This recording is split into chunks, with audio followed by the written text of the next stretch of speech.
I wonder if my family will remember Mother's Day. I wonder if my family will remember Mother's Day. I saw some lovely gifts at Southridge. I saw some lovely gifts at Northridge. Of course, a Southridge gift certificate would be nice. A Northridge gift certificate would be nice. I wonder if they'll enter me in the Southridge Best Mom Contest. I wonder if they'll enter me in the Northridge Best Mom Contest. I wouldn't mind winning some of that merchandise or the $500 grand prize. That'd be nice. For the best gift selection in either direction this Mother's Day and the Best Moms Contest, we've got it at Northridge and Southridge.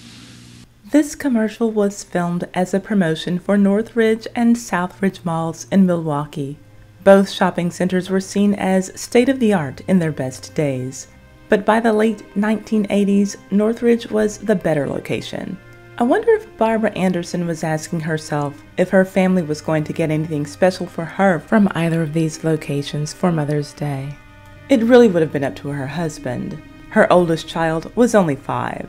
Would her husband get her a gift or a gift certificate and just let her pick out what she wanted? Or would he even go above and beyond and enter her in the Northridge Best Mom Contest so that she can win $500? Nah. He wouldn't do that. Biggest reason probably being that she was too fat. You see, her husband, Jesse Anderson, wanted for his family to portray the perfect image, and nowhere in his mind did an overweight wife fit into that picture. So no, she wouldn't have a chance to win $500. As a matter of fact, he was looking to cash out on $250,000. That came from her life insurance policy. And he couldn't do that if she was alive. She would be dead 18 days before Mother's Day, 1992. And it really seems like the only reason was because she was too plump for her childish, selfish, and manipulative husband. Let's get into it.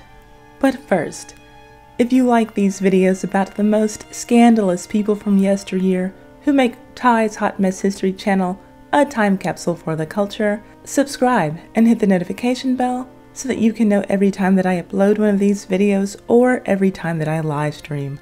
And comment, "I subscribed" in the comment section so that I can say hello to you. Now, on to why you are here. So we know how the story of Jesse Anderson ends. The morning of November 28th, 1994, he gets bludgeoned right alongside his famous fellow inmate, Jeffrey Dahmer. And recapping our top story at noon, serial killer Jeffrey Dahmer was murdered this morning at the Columbia Correctional Institution in Portage. Convicted wife killer Jesse Anderson also seriously injured. Prison officials say the two were attacked apparently by the same inmate in separate areas at a recreation area of the prison. After that, he was taken to a hospital where he died after spending some time on life support. But who was Jesse Anderson? And what brought him to the Columbia Correctional Institution in the first place? Jesse Anderson grew up in Alton, Illinois, in a middle-class family. A childhood friend from his neighborhood remembered him as having a short temper, someone who would throw tantrums when situations didn't go in his favor. Jesse's father died in 1970, when Jesse was only 13 years old. His mother remarried after only a short while to a man named Willard Forsey, who brought children from a previous relationship into the new blended family. Jesse didn't get along with his stepdad or his step-siblings. In his older teen years, Jesse beat his stepfather so badly that he had to be hospitalized, but he was never charged with any crime. He went on to graduate from Alton High School in 1975. Then he left home to continue his education. He had a scholarship to attend Knox College. He was a full-time student and also employed as a cook at Happy Joe's Pizza. Unfortunately for Jesse, his scholarship ran out in 1977, so he was forced to drop out of Knox College. But luckily for him, the owner of Happy Joe's Pizza, Jim McGraw, had opened a second location of Happy Joe's.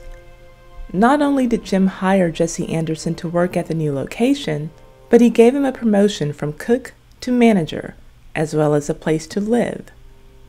Yes, Jesse moved in with Jim, his boss. The raise that came with the promotion, plus the fact that he didn't have the living expenses that most adults would have had, allowed him to enroll back in school.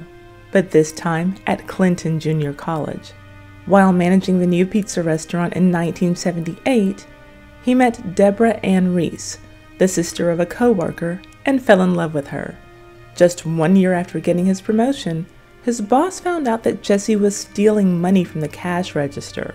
One of the conditions of his employment was that if any such allegations ever arose, he would be subjected to a polygraph examination or a lie detector test. Well, Jesse refused to take the test, only telling Jim, the man who helped him when he really needed him, quote, "I would not steal from you." Jesse was in essence fired and evicted all at once. When he left Jim McGraw's house, he stole some more. He took some sporting equipment and a shotgun. Jim was only able to get the shotgun back, and Jesse moved on with his life. So far, I'm counting 3 crimes for which he was never held responsible. So, maybe Jesse thought that that was how life was supposed to be. He was supposed to be able to commit crimes and not have any consequences. The girl he was in love with, Deborah, he told her that none of the theft allegations were true. He was able to get employed at another restaurant in Clinton as if nothing had ever happened. The very next year, 1979, he married his sweetheart, Deborah, totally against the wishes of her parents and her brother. They warned her that Jesse was a liar. And 4 years later, in 1983, the couple became a family, welcoming into the world their only son, John William. Then, Deborah started to see the Jesse that her family had tried to warn her about. According to her, not only was Jesse a liar, but he was controlling, demanding, manipulative, possessive, and very critical about her weight. Remember that. She said that while she was pregnant with their son, she had a strong suspicion that he was having a sexual affair with another woman. And according to her, there may have been even more crimes he committed for which he never answered. He told Deborah that when he was in high school, he and a friend had committed a series of burglaries that no one ever knew about. From time to time, he would also brag about having beaten a man with a baseball bat. Maybe hearing those stories from his own mouth finally convinced her that he did in fact steal the money from the cash register at the pizza restaurant when she first met Jesse. Nevertheless, while he was married to Deborah, he finally fulfilled his dream of obtaining his bachelor's degree. He graduated from Elmhurst College in the spring of 1984. Then he filed for divorce later that same year on the grounds of extreme and repeated mental cruelty from her. According to Jesse, Deborah wouldn't socialize with his business colleagues and didn't support him in his career. That certainly doesn't seem extreme or cruel to me, but it brings back to mind the words of his childhood friend who said that Jesse would throw fits when things didn't go his way. Maybe his filing for divorce was just another example of that. When all was said and done with their divorce, as it was finalized in 1985, Deborah won custody of their son, and Jesse was ordered to pay child support. Eventually, Deborah remarried, and her second husband adopted the son she had with Jesse. So Jesse lost all custody rights, but if there was a silver lining for him, it was that he was no longer on the hook for child support. And before we move on, I just have to say that I am so happy for Deborah and her son that they got away from Jesse Anderson. I wish that I could say the same for his second wife, but we know that that is not the case. So here is their story. Jesse met Barbara Lynch in 1983, while he was still married to Deborah. This would have been around the time that their son was born, and he was complaining to Deborah about her being overweight. Recall that his divorce from Deborah was finalized in 1985. Well, he married Barbara in 1985 too, March 30th, 1985. Now, I admit that I haven't read anything that spells out that Jesse had an affair with Barbara, but that timeline, coupled with his selfish personality, leads me to believe that he was likely having an affair with Barbara while he was still married to Deborah. Do you think that maybe Jesse was faithful until his divorce was finalized and then he immediately married Barbara? Let me know in the comments section. According to a number of Jesse's friends, he would tell them that he wanted this second marriage to be perfect. A perfect relationship and a perfect marriage. He even stressed his concerns and needs about having a perfect marriage to his future bride in a letter. How romantic. Much like Deborah's brother, who, along with her parents, warned her against marrying Jesse Anderson, Barbara also had a brother who had some suspicions about Jesse. But for Barbara's brother, he had more than a hunch about Jesse's character. Barbara's brother had access to Jesse's background. Her brother, Thomas Lynch, was a police officer, and his intuition told him that he needed to investigate the history of his brother-in-law. One eyebrow-raising revelation that Thomas discovered was that Jesse had applied to work for the FBI and was turned down because of his, quote, past record. Well, as part of his application process, the FBI interviewed Jesse's ex-wife, Deborah. She told the interviewer that Jesse had put her through a great deal of mental abuse, and that in her opinion, he would not be a good federal agent because he was emotionally unstable. She went on to say that she feared he would not work well with others, whether it would have been other federal agents or civilians. She further explained that she thought that Jesse would abuse his power in such a position because she thought that he would misuse files for his personal agendas, and that even she and her husband and son could have been targets of his potential harassment. After interviewing her, the FBI seemed to think that throwing his application in the trash was the best move. But that's not what Jesse said was his reason for not getting hired when he told his family and friends that he didn't make the cut. According to Jesse, the FBI wasn't hiring any white men because of affirmative action. Wow. Just 2 years after Jesse and Barbara got married, she gave birth to their first child in 1987. From the outside looking in, their relationship seemed to be that perfect picture that Jesse wanted to paint for their friends and community to see. But behind their closed doors was clearly a different story, according to a letter that Barbara had written to Jesse in the hopes of resolving some of their issues. In the letter, she described being married to Jesse as what sounds like a living hell to me. Having her credit cards taken away by Jesse, having him take the phone away, constant threats of divorcing her, being pushed and kicked by him, being threatened with a knife, several threats from him that he would throw her out of the house. All of that is bad enough, but in her letter, she also asked Jesse how could he have thrown a knife at her while she was holding their child. Unfortunately for Barbara, she stayed. The next year, in 1988, Jesse formed his own company, Olympic Petroleum Products Incorporated, with Barbara listed as the president. This way, that pesky affirmative action that he lied about keeping him out of the FBI wouldn't be able to stop him from getting minority contracts. This business was a good financial move for Jesse, but he wanted more. He had political aspirations too. After forming his company, later the same year, he unsuccessfully ran for the Cedarburg Common Council. But that was just one loss in what seemed like a stream full of wins for Jesse. He was seen as a pillar of the community, with he and his wife actively participating in social clubs, and he even holding office occasionally in some of their clubs. They were active in their church, they were doing volunteer work, everything.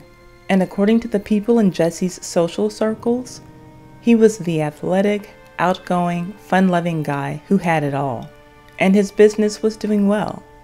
Unfortunately, as the revenue went up, so did Barbara's numbers on the scale, and an overweight wife did not belong in the picture that he painted for his second marriage. Remember, the goal was perfection. So it was deja vu. The same way that Jesse became critical of his first wife's weight while she was pregnant and right after she had their son, he was now acting the same way with Barbara. And mind you, Barbara had 3 of his children, practically back to back to back. He didn't even give her time to start losing weight, if that was her goal. After their 3rd and final child was born in 1992, which is the year that he killed her, by the way, Jesse became meaner and nastier to Barbara. She visited a marriage counselor and complained about Jesse's mean and controlling behavior regarding her weight. She talked about a time when Jesse got angry over a candy bar wrapper of hers that he found. Since she knew that her eating candy angered him, she would sneak to eat candy, like a child. She spoke of another time that she and Jesse were at a party and she had to ask a friend to sneak a piece of candy out of a room that Jesse was in so that she could eat it in peace. Patricia Dalton, who was a close friend of Barbara's, testified to witnessing incidents like these with the candy, in addition to Jesse being controlling about when Barbara could and could not talk on the phone. Barbara wrote one last letter to Jesse, which was found in her purse after her death. In that letter, she was practically apologizing to him for being fat, promising to work on her weight, and in exchange, asking from him that he would not be so critical, but instead offer her some support. I think that at this point, we all know that she never got the support that she wanted from Jesse. But he did continue to serve himself. In March of 1992, keep in mind that that is the month before he killed Barbara, Jesse ran for the Ozaukee County Board, but he lost that election too. His second failure at a run for public office. Sometime in the middle of March, Jesse called Barbara's parents and told them that she had been suffering from headaches. He also relayed that she had been thinking about her brother who had passed away in 1983, and that because of that, she was feeling glum and low-spirited.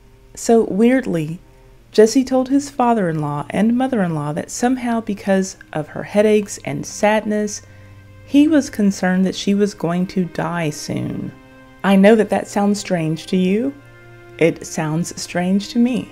The only reason that I can come up with for Jesse placing such a weird call is that he knew that he was planning on killing his wife, but he just didn't know how. That's just speculation on my part, but I say it because the other thing that Jesse did around this same time in March was verify that his wife's $250,000 life insurance policy was still valid. But ever wanting to appear as the good guy to those on the outside looking in, he told his in-laws that because Barbara was so down in the dumps, he wanted to take her on a vacation, a second honeymoon to Jamaica. How sweet. Well, it sounded sweet, but when Barbara returned home, she reported to her family and close friends that there was no honey on that second honeymoon.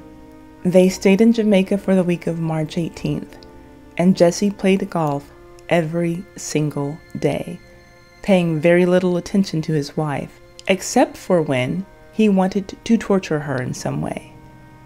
Barbara told her friend Patricia that Jesse made the trip a nightmare for her. She was literally in fear for her life on more than one occasion on the short week. One of those times was when Jesse took her to climb up the side of a waterfall. She tried, but it was too difficult for her. It didn't help that she was wearing plain sandals that were causing her to slip. It was a very dangerous situation, and Jesse, being himself, he only made fun of Barbara for not being able to finish the climb, unlike a loving husband who would have helped his wife or just called off the climb after he saw her struggling.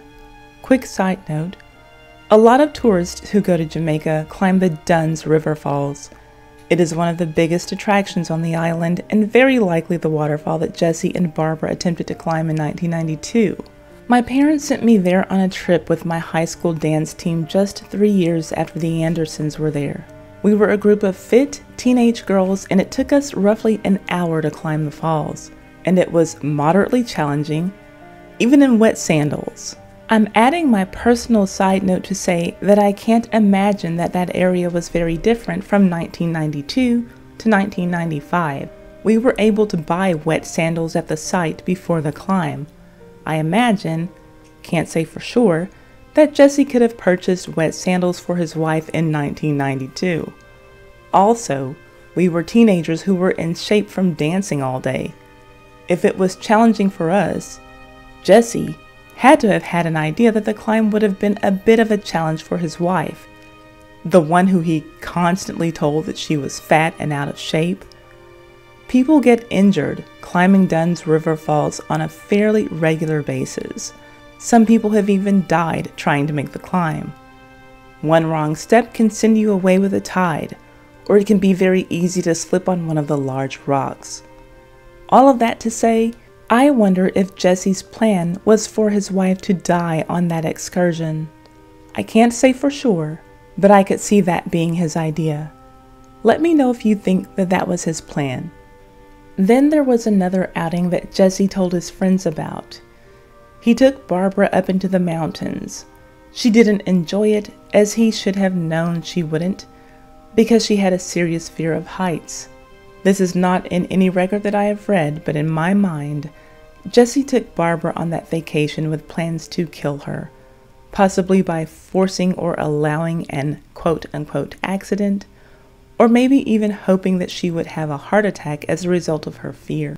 Upon returning home, Barbara decided that she would never go on vacation with her husband ever again. Little did she know that she wouldn't get the chance to go too many more places with him or anyone else.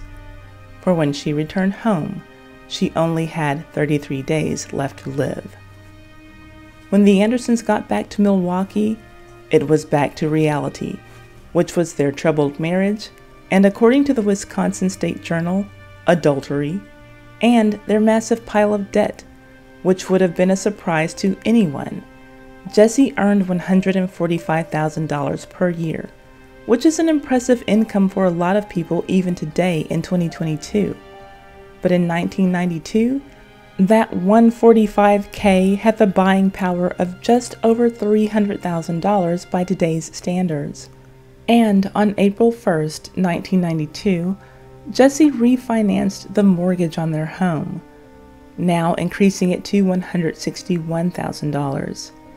He was definitely making some bad moves with his money, and that $250K from Barbara's life insurance policy could have done a lot to help him get his finances back on track. Tuesday, April 21st, 1992, was the night that Jesse would inflict the injury that ultimately ended Barbara's life. But his day got off to a great start. He didn't seem to have a care in the world. He got up, went to work, and left his office early, around 10 a.m. Then he took a little time to spoil himself with some shopping and lunch, stopping to buy some fishing poles and whatever he got at McDonald's. You know, where the thin, healthy people like him like to get their food. Well, there was one more thing that he purchased that day that became very important, but we'll get back to that. After his shopping and lunch, he went to the dry cleaners, then returned home early in the afternoon.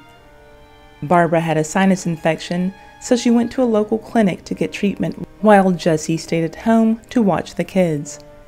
As soon as she returned home, he left.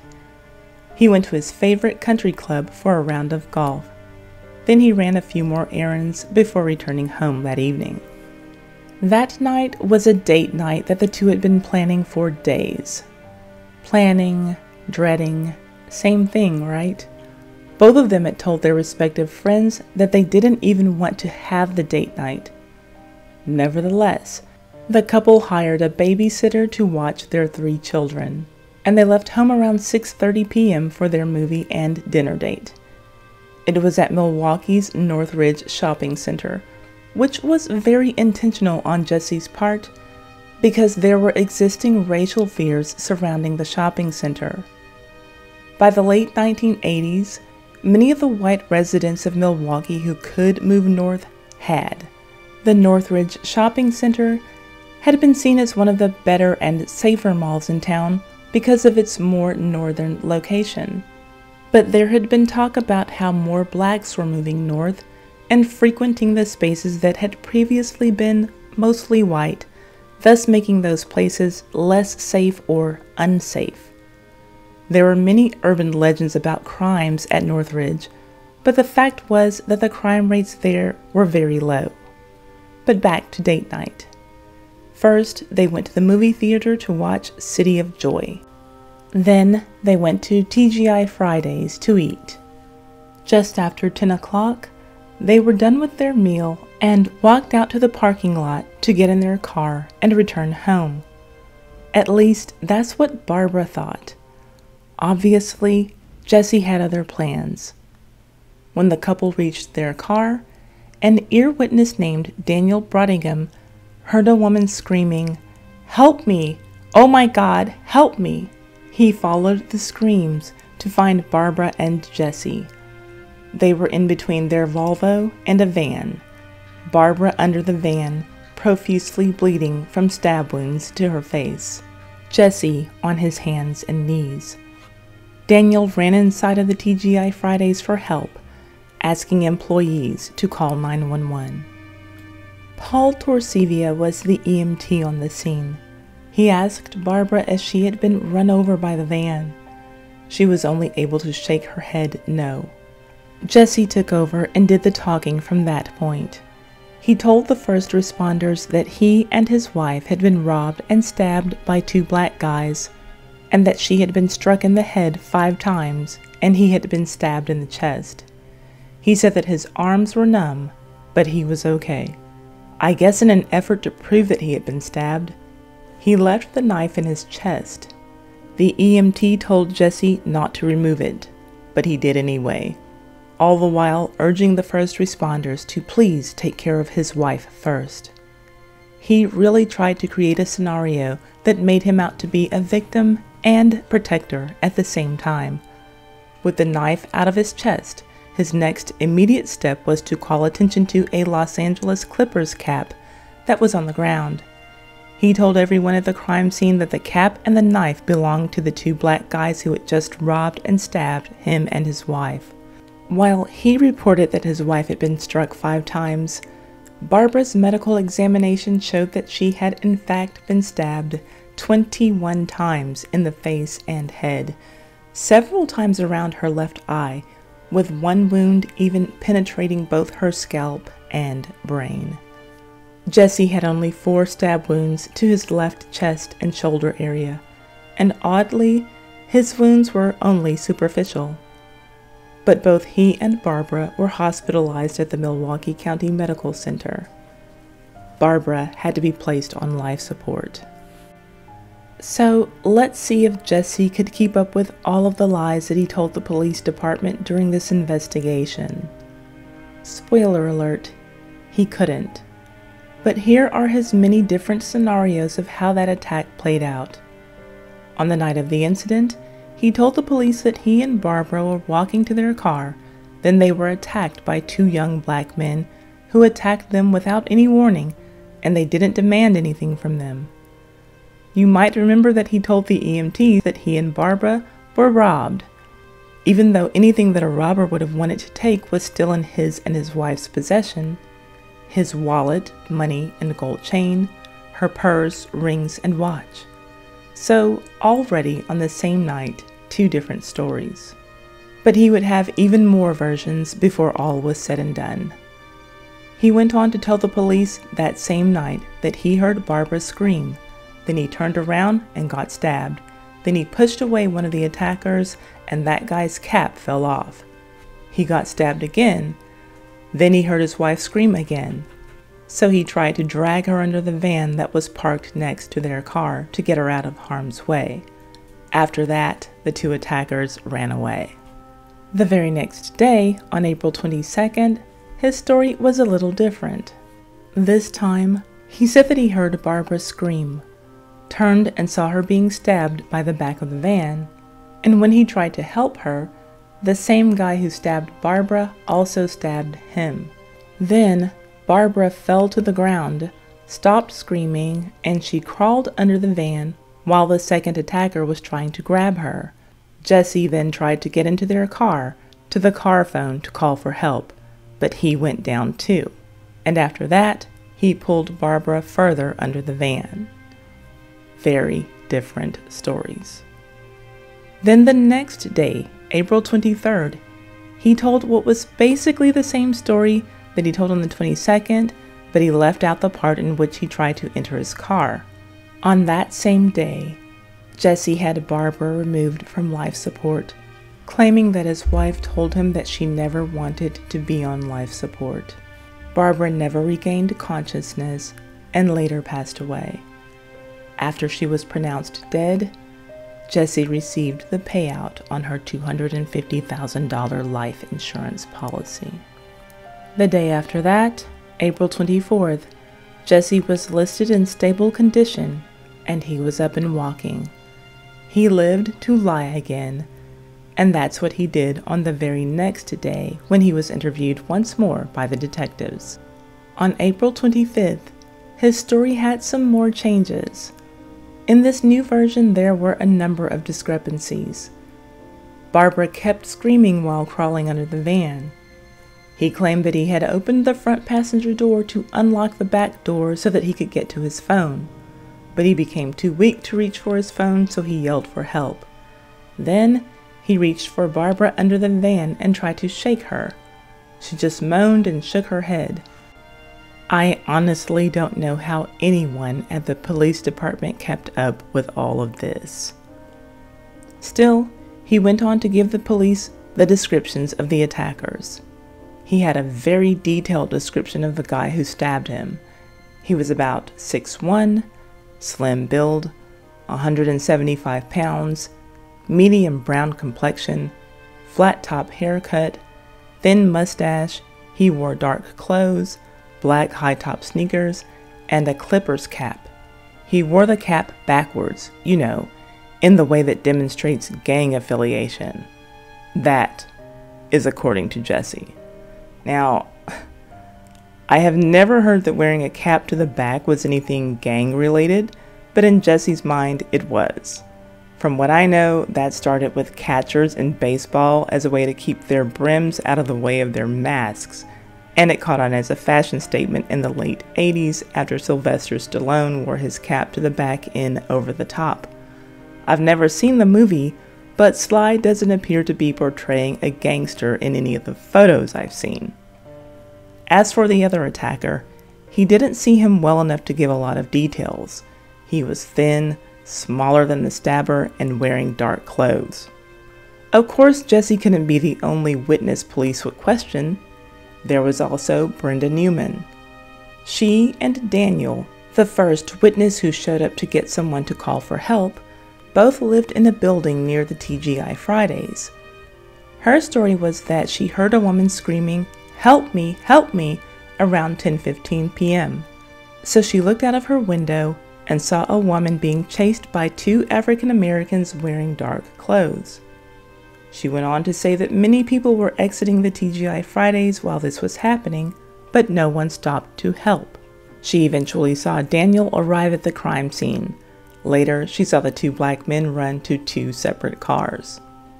Mysteriously, she was not able to describe anything about Barbara. Anything at all. After hearing her account, the detective warned her to only state what she definitely saw. After that warning, Brenda changed her story.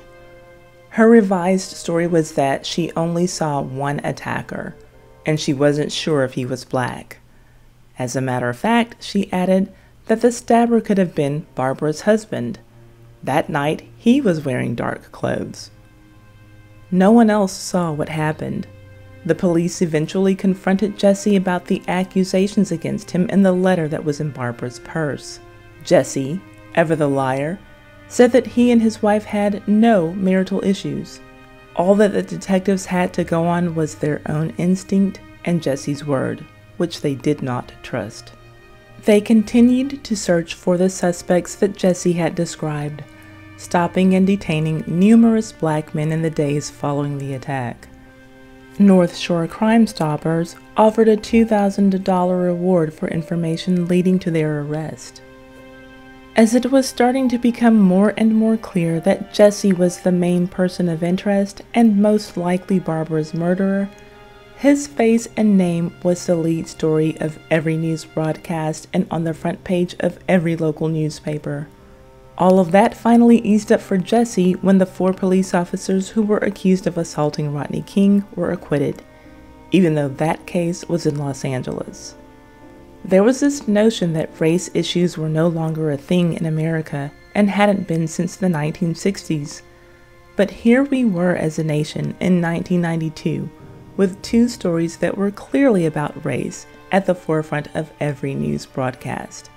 The fact is that as long as there is more than one race in the world, there will always be a race problem. And if, in some distant day in the future, all humans become one race, they will find another thing to separate themselves so that one group can be deemed superior to the other. Anyway, local news media interviewed friends and family of the Andersons as the search for the 2 black suspects continued. The news stations were placing very heavy emphasis on the changing racial makeup of North Milwaukee. The main message being that white suburbanites could not be safe from the blacks who were moving into their spaces. One resident interviewed on camera simply stated, "They're moving north," and everyone understood just what that meant. The Milwaukee news broadcast showed a clear racial bias. None of those stations, WTMJ, WITI, WISN, or WDJT, have been willing to release their archival footage of reports on this case. I think that it's safe to say that they all knew that what they were doing was very wrong. But the detectives continued to investigate Jesse as well. The morning following the stabbing, there was talk amongst the police officers that they suspected that Jesse was the real killer, and after searching his house and car, a news conference was held on April 26. In it, Police Chief Areola announced that Jesse Anderson had been arrested on suspicion of killing his wife. In addition to his stories that didn't make any sense, and the fact that Barbara's wounds were consistent with a crime of passion, Jesse's behavior at the hospital made police believe that he was their prime suspect. Barbara's neurologist, Dr. Stuart Rice, made a mention of how adamant Jesse was about pulling the plug on her life support. He tried to cover up his lack of care by saying that he didn't want her to be in a vegetative state. But Jesse's friend, Stephen Fay, said that Jesse made the decision to cut her life support before he even knew her condition. Patricia, the family friend, said that Jesse was in the hospital talking about getting long-term care for his children as if Barbara were already dead. 2 other very odd things that stuck out to Stephen was that Jesse was in the hospital talking about golfing. And when Jesse was telling him the story of the attack, the sequence of events kept changing, and in some versions, he would completely leave out the second suspect. He never went to see Barbara while she was on life support, or after he had her removed from it. The only time that he showed any signs of emotion was when he got angry that an autopsy would be performed on her. He tried to hide his anger by saying that his wife wanted her organs donated. When he learned that there would be an autopsy, even if her organs were donated, he became furious. Images of the Los Angeles Clippers cap were all over the news the day after the stabbing. An anonymous caller claimed that her mother saw the black man who purchased the cap at Northridge Mall on the day of the stabbing. The caller said that he approached a black couple and offered them $20 to buy the hat. Later that night, the 18-year-old black student who sold the cap came forward, saying that the buyer of his cap was a white man. The student's name was Tommy Miles. He said that he was filling out job applications at the mall with his girlfriend when the buyer approached him with a strange story, claiming that as part of a job application process, He needed to buy something from a stranger. He described the buyer as 40-something, 5'10", 140 pounds, and bald with a mustache and glasses. As I said earlier, we would get to something else that was very important that Jesse bought that day. Well, this was that other purchase that Jesse made before taking his wife out for her last ever dinner date. When police showed Tommy a photo array, he picked out Jesse Anderson as the man who bought his Clippers cap. When his girlfriend, Wanda Jackson, was asked to identify the buyer out of a lineup, she also picked Jesse Anderson. No less than 4 people contacted the police to say that they witnessed the sale of the cap at the mall. With the exception of the one who claimed that her mother saw a black man buy the cap, all of them gave very similar descriptions of the buyer that matched the description of Jesse Anderson. And all of those who had to pick the buyer out of a lineup or photo array selected Jesse Anderson as the suspect. Do you think that Jesse Anderson had anything to do with that first call that came through, claiming that her mother saw a black guy buy the cap? I didn't see that in any of the evidence, but at this point, I'm wondering. Information from 3 more witnesses drew detectives to the discovery of where Jesse purchased the murder weapon. It was a military surplus store where, coincidentally, Jeffrey Dahmer had also shopped before. He bought a bone-crushing mallet from the store that was used in some of his crimes. Things were not looking good for Jesse in this investigation. Jesse claimed that he only checked on the amount of his wife's life insurance policy 2 days after the stabbing. But it was revealed that he had confirmed the amount that he would receive as the beneficiary a month before the stabbing. That would have been around the same time as that second horror-filled honeymoon trip to Jamaica. Barbara's funeral was on April 27th, 6 days after the stabbing. Jesse was in police custody by then, but he was allowed to attend, in handcuffs. On the way to the funeral, he talked to the police officers as if it were just any other day. He talked about the weather and recent sports games. He even told the officers that if he had cash on him, he would have liked to buy them breakfast. He talked about everything except for sadness about his wife's death. At the funeral, when his sister Deborah saw him, she said, "Jesse, why did you do this? How could you do this?" Everyone who knew him was in disbelief because he had put on a perfect face for them. And no one knew the monster who Barbara lived with behind their closed doors. The day after the funeral, he was charged with first-degree intentional homicide. The case went to trial with Carol White as prosecutor. White was an assistant DA on the prosecution team who put away Jeffrey Dahmer. Another thing that Jesse had in common with Dahmer. After Jesse Anderson's defense attorney, Dennis P. Coffey, made unsuccessful attempts to have his case dismissed and then to have the venue changed, all of the lies that Jesse had been telling police detectives came pouring out for everyone to hear. All of the many different stories he told about how the attack happened, after he finally went with telling the police that he never entered his car. Well, his blood was found in the back seat of his car, which seems to be where he was hiding the cap that he claimed to have taken from the stabber. Too bad for Jesse that Tommy Miles' hair wasn't the only hair in the cap. The cap also had hair from the Andersons' dog, which rode in the back seat of Jesse's Volvo. Jesse's attorney put up a tough fight to defend his client. He totally disregarded the letter that Barbara had written to Jesse in 1987, detailing his physical abuse of her. And, as the defense attorney, he tried to make the jury disregard the letter too, telling the court, quote, "Is there any evidence in this case that Mr. Anderson did anything bad in 5 years since then? There's not a single bit of evidence to indicate any problems with this relationship." End quote. Defending a killer has got to be one of the worst jobs in the world. On August 19th, Jesse Anderson was found guilty by an all-white jury after 9 hours of deliberation. When the guilty verdict was read, Barbara's family cheered and clapped in the courtroom. Jesse Anderson sat down, put his face into his hands, and shook his head.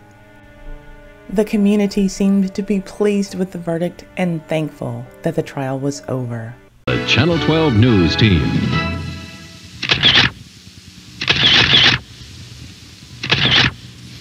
Snapshots of a city that has suffered a staggering year. But tonight, it's also a city that is learning to heal. Tonight, people at Northridge Mall are glad the Anderson trial is over, too. Before he was arrested for his wife's murder, some feared a random killer was loose in that area. The verdict eased their concern. We know that they listened to many hours of testimony, some of which was given by 2 Northridge shoppers, and we feel that the jury came up with the best decision possible. She also says the verdict reinforces that Northridge is a safe place to shop. The following month, Jesse had his sentencing hearing. While he did not take the stand during his trial, he did speak for himself at this hearing. Because his jury was all white, he had to concoct a reason beyond race that they must have been biased against him. So he blamed local media for excessive publicity that turned everyone against him. Judge Michael D. Guoli told Jesse that he should have been on his hands and knees praying for God's forgiveness, and that there was no remorse inside of him. The judge went on to condemn Jesse for preying upon racism and fear, and let him know that the court would not allow him to ever walk the streets again. The judge told him, quote, "I see a selfish, manipulative man who's concerned more with himself than his wife, children, and the community." End quote. Barbara's relatives made very brief statements. And, by the way, the children were in custody of Barbara's family members. Her brother Thomas said, quote, "He has shown no remorse or any tendency to be concerned with his dead wife or children. We'd like to see him sentenced as long as you possibly can." Then the judge handed Jesse his sentence, life in prison without the possibility of parole until 2052. And finally, after murdering his wife for being overweight, off to prison he went, to the Columbia Correctional Institution in Portage, Wisconsin. On April 21st, 1994, which was literally 2 years exactly after Jesse stabbed his wife, he was ordered to spend 5 days in solitary confinement because he was up to the same tricks that landed him in prison in the first place. He was locked up with a prisoner he disliked. So, in an attempt to have something bad happen to that prisoner, he vandalized another prisoner's picture of Martin Luther King Jr. and tried to frame the prisoner he disliked for the vandalism. In addition to the 5 days of solitary confinement, he also lost his recreation time for 180 days. Roughly a month after that 180-day punishment was finished, so was Jesse's life. Can you give us sort of a chronology? Mr. Dahmer and Mr. Anderson go into the gym to do their work at a certain time, and then who finds them then? Can you just run through the events? The preliminary information that I have, they were taken to their work site at 7:50 this morning, and the next timepiece I have is that at 8:10 this morning, first one individual was discovered in one of the bathrooms, and then the second individual was discovered in the other bathroom. We know that thanks to Christopher Scarver, Jesse Anderson would never live to see that parole date in 2052. But one irony worth mentioning is that after he was bludgeoned by Christopher Scarver, Jesse Anderson spent 2 days on life support before he died, just like his wife had. In Barbara's honor, her brother, Kevin Lynch, founded Bella, B-E-L-A, using her maiden name. It stands for Barbara Ellen Lynch Associates, and it is a nonprofit organization that helps victims of domestic abuse. Tommy Miles, the teen who sold his Los Angeles Clippers cap, seems to have gone on to live a very productive life and is an important figure in his community. He graduated from college and has made the education of local students a priority. And just imagine, if Jesse Anderson had been able to get away with murder, Tommy Miles might likely be living a very different and unfortunate life today. Thankfully, the same police department that botched the Jeffrey Dahmer cases learned very quickly and did not allow race to cloud their judgment or willingness to correctly examine the evidence for Jesse Anderson's case. So, while the Netflix limited run series calls Jeffrey Dahmer a monster, and rightfully so, be certain that 2 monsters were killed when Christopher Scarver ended the lives of Dahmer and Jesse Anderson. No, Anderson wasn't a serial killer, but the ending that his wife suffered, I would not wish on my worst enemy. There is a celebrity who didn't kill his first wife, but he could have if the situation hadn't quickly turned around. Sammy Davis Jr. I published a video about what he did to his wife on their honeymoon. You can see it here. I will also leave a link to it in the description box.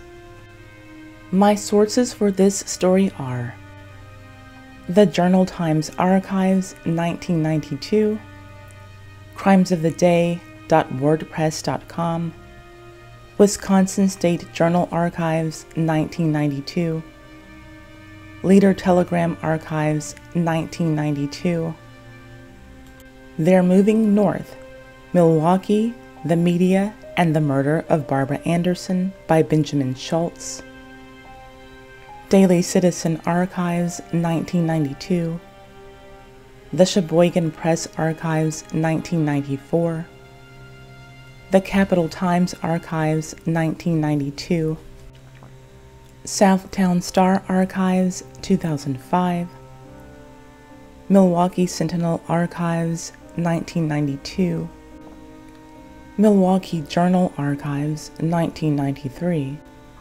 Associated Press, Wisconsin Department of Corrections, Milwaukee footage from Genre VHS on YouTube, Green Bay Press Gazette Archives, 1992, and the Oshkosh Northwestern Archives, 1992. I also want to give a special thank you to all of my subscribers for helping me to reach the 100,000 subscriber milestone, as well as all of my channel members who support me financially every month. And for this particular video, a special thank you to Dr. Nikki, Queen Bee, and Alicia for helping me pick the background music for this particular video because it's something a little bit different. Thank you all. Are you a content creator, influencer, or blogger who feels like your platform could use an extra boost? Are you thinking about becoming a content creator but you don't know where to start and you want to be sure that you dot all of your I's and cross all of your T's? If so, Lailah Lynn can likely show you exactly what you need to get on your way. Her fun new class is called The Business of Blogging with Lailah Lynn, and in it, she is sharing the fundamental principles of blogging in 2022. Because let's face it, social media is a moving target, and what worked well 5 years ago is likely not what works well today. And with Lailah Lynn, you're getting the information from someone who is successful at putting the principles to practice on her own social media platforms, and she literally has the credentials to back it all up, as she holds degrees in social media marketing. Lailah Lynn is a multiple six-figure earner whose first social media marketing course helped this channel go from earning $30 a month to earning 5 figures a month. I'm ready to dig in my heels and learn even more so that I can earn even more. Are you with me? If so, hit my link at the top of the description box and join her class to access this amazing, affordable advice from a woman who knows her business, the business of blogging.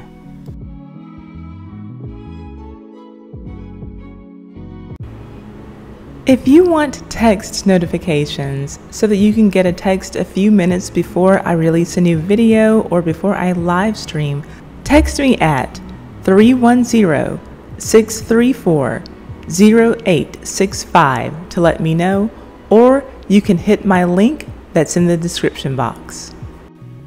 If you have a business, product, service, YouTube channel, or social media account that you would like to promote on my channel, email me at taiwan@taisaidwhattaisaid.com to get rates for advertising on my community tab, my live streams, and/or my edited videos, just like this one. Thank you so much for tuning in to the Tai Said What Tai Said channel. Please leave a thumbs up and comment so that we can get a discussion going. And share this video on all of your social media, especially your Facebook. That really helps me out a lot. And subscribe and hit the notification bell so that you can know when my next video is ready for you. And if you don't like what I'm saying, but you love it, feel free to hit that thanks button just below your video screen there and send me some donations.